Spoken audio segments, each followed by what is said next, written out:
Blood and Honey 2 is the sequel to last year's first Winnie the Pooh Blood and Honey movie, and I just came back from seeing it, so I'm just gonna go and lay out my thoughts on this movie because it is just so much more ridiculous than the last one, and it has so many great moments, but also there's a lot of things that I thought about that made me meditate on this movie, on this franchise, and what I think about for, the future of this franchise and the movie itself. And I have a lot of thoughts on this series of movies because the Pooh franchise for me has been a genius in terms of marketing, in terms of the idea behind it, ever since, the Winnie the Pooh character entered the public domain a couple of years ago.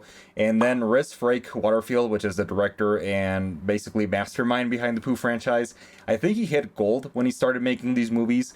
But I think there's a lot of things that could have been improved in the film, a lot of things he did right, and I have just a lot of thoughts about it. So let's just get into the movie. So the second part of the Winnie the Pooh Blood and Honey franchise, it's a reimagining of this idea that again materialized in the first movie. A lot of people didn't like it. I personally thought it was good. I enjoyed my time watching it. I didn't think it was like bad in a necessary term, like compared to other, they're like actually bad movies that I've seen, especially bad horror movies. I thought like the whole low budget thing was really present throughout the movie, but I don't think that's a detriment to it. I feel like it actually added to the goofiness and like the joke of it.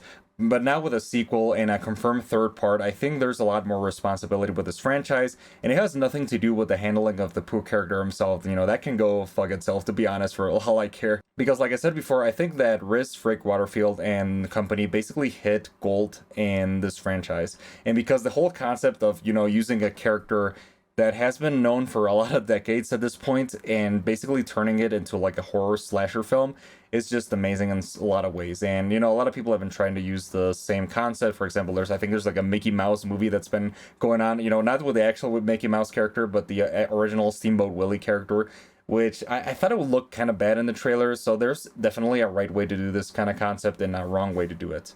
So let's basically go over the movie and see what he did right and what could be improved for the third franchise. And then I'm going to talk in another separate video about the Poohverse as a whole. Because he's basically turning this into like an MCU Avengers like kind of thing with the whole like twisted childhood concept, which I think it's fantastic. And like as a horror fan, I feel like there could be a lot of great things with it, especially with the way the budget of these movies increased with every single one. So basically Winnie the Pooh Blood and Honey 2 is like completely different from the first movie. It's just a completely separate, different story. And I have to admit there's a lot of things that went wrong with this one because like the story makes a lot less sense than the first one. And let me explain what I mean, because I think it is really important to like focus on this point, because I love the humor of this movies. I love like the meta irony, like this whole self-awareness of it. But I feel like that was much more present in the first one, even with the low budget. So basically in this movie, Christopher Robin survives like kind of a massacre like perpetrated by Pooh and the rest of the characters. Now in this one we get Tigger, we get Owl, Piglet, who is basically like 4 different like evil slasher villains, which compared to the 2 in the first Pooh movie, which basically like ups the stakes. But in this one, he basically survives the movie, and then the first movie, like in a way, gets turned into like a spoof, like a kind of like a horror film within the universe of the second movie. So basically, kind of like in the same style of Evil Dead and Evil Dead 2. First of all, they get to hit the reset button, and it works in a lot of ways, but it also like works to its detriment. Like I said before, I feel like the story of the first one is much better.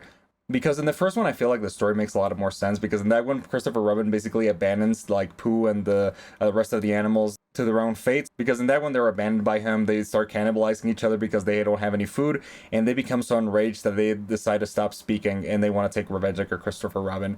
And I feel like the blank expressions of the characters is just like much more terrifying in some ways. It's just kind of like funnier in a lot of ways, like the whole meta irony. Like that movie had a lot of like really funny moments that kind of set it apart. And in this one there's like a whole different separate story where Pooh and the rest of these animals are kidnapped by some kind of doctor, and then they're turned into these monsters through genetic experiments. Very much in the vein of Resident Evil, which I thought it was cool in a lot of ways, but at the same time I kind of prefer the last movie. It kind of has like that more like that spark, that humor that makes this kind of movie justify itself. So that's kind of like my pet peeve with the second movie. But apart from that, I feel like the movie improves on like the budget, the scale of the film. I feel like there's a lot of different moments that you can still see like the low budget nature of these kind of films, but at the same time you can see the vision of Rhys Frake-Waterfield and like the way he wants to build this universe. And also at the end of the movie there's a teaser for the next movie, which is going to be, I think, Bambi. But at the same time there's an issue with the Winnie the Pooh universe that I feel like has to be addressed, is like that you can really repeat this joke a couple of times, because I think it starts to lose kind of its spark. For example, in the beginning, it's like, oh, it's like this character we've known for so many years, and now they're like an evil slasher villain. And I feel like that works for like once or twice or maybe 3 times.